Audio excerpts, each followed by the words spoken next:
To be clear, most of us fall under the category of doing too much too soon. This is just to put context around that, along with some other loose rules to remember. 1. Large spikes in your training load. If we were to make a line graph of your running loads, it should look more like a Microsoft stock than a Dogecoin stock. In other words, a nice steady incline is much more sustainable than large spikes in mileage, intensity, and frequency. 2. Failing to schedule a rest day or recovery week.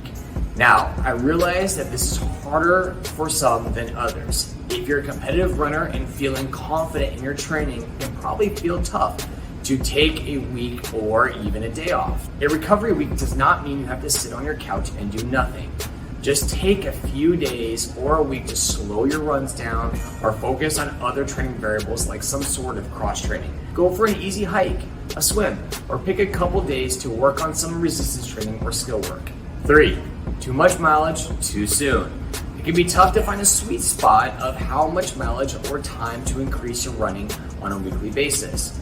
As a general rule of thumb, try only increasing your mileage or time by around 10% a week. This is known as, you guessed it, the 10% rule.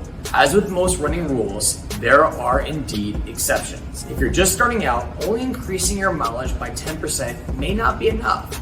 And if you're putting in some really heavy mileage per week, 10% may be a little extreme. So use your best judgment. If you go for a run and you're still getting a sense of what your body is going to tolerate, make sure you feel back to baseline or close to it after 24 hours. 4. Be mindful of other activities adding in throughout the week. Summer is approaching and it's great to be able to add in other activities and exercise throughout the week. Just be mindful and treat your weekly exercise like a budget.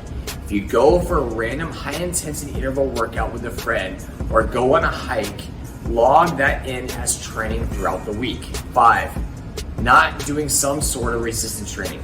Remember, there are common training mistakes. So to be clear, I'm saying that you absolutely, without a doubt, should be doing some sort of resistance training. Like I mentioned earlier, running has a predictable demand, so we can be somewhat specific in picking out a handful of specific exercises to target areas with high demands during running.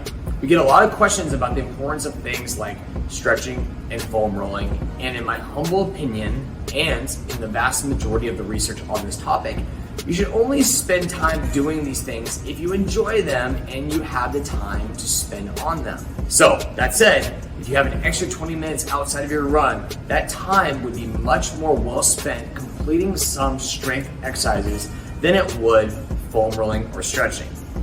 Sorry, stretchers and foam rolling. I still love you.